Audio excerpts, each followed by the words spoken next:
Formula ఈ car రేసులో కేటీఆర్ కు మరోసారి ఏసీబీ నోటీసులు ఇచ్చింది. సోమవారం విచారణకు రావాలని ఏసీబీ స్పష్టం చేసింది. ఇక ఇదే అంశానికి సంబంధించి పూర్తి సమాచారం మా ప్రతినిధి నరేష్ అందిస్తారు. నరేష్,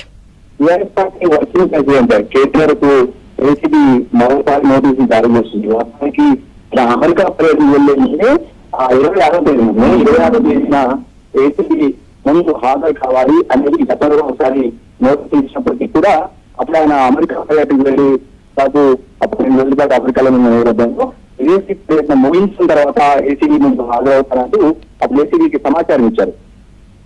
దానికి అంగీకరించిన ఏసీబీ తాజాగా కాసేపు క్రితమే కేటీఆర్ కలిసి నోటీసులు జారీ చేసి సోమవారం అంటే ఈ నెల 16వ తేదీ నాడు ఏసీబీ విచారణకు మరొకసారి హాజరు కావాలంటూ కూడా ఆదేశించిన రాష్ట్రపతి దీనిలో భాగంగానే సోమవారం విచారణకు ఖచ్చితంగా వెళ్లాల్సి ఉంటుంది. గతంలో ఒకసారి ఆయన విచారణకు హాజరయ్యారు, మీడియా విచారణకు కూడా హాజరయ్యారు.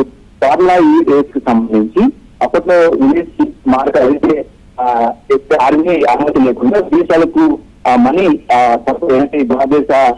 భారతదేశం సంబంధించిన నిధులను ఇక్కడ నుంచి తెలంగాణ రాష్ట్రానికి సంబంధించిన నిధులు ఫార్ములా ఈ రేస్ కు సంబంధించి విచారనేది ఆయన మీద అభియోగం. ఇందులో భాగంగానే గతంలో ఏసీబీ విచారించింది. ఈ విచారణ కూడా ఆయన హాజరయ్యారు. తాజాగా మరోసారి నోటీసు ఇచ్చిన నేపథ్యంలో సోమవారం రోజు కేటీఆర్ విచారణకు హాజరవడంసారి అనివార్యంగా మారింది. ఎందుకంటే గతంలో అమెరికా పర్యటన నేపథ్యంలో అప్పట్లో విచారణకు హాజరు కావాలని చెప్పినప్పుడు కూడా ఈసారి విచారణకు హాజరు కావాల్సి ఉంది.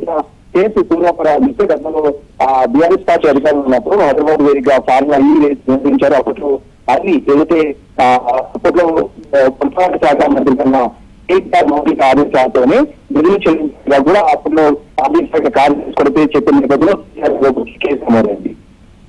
Right, thank you Naresh.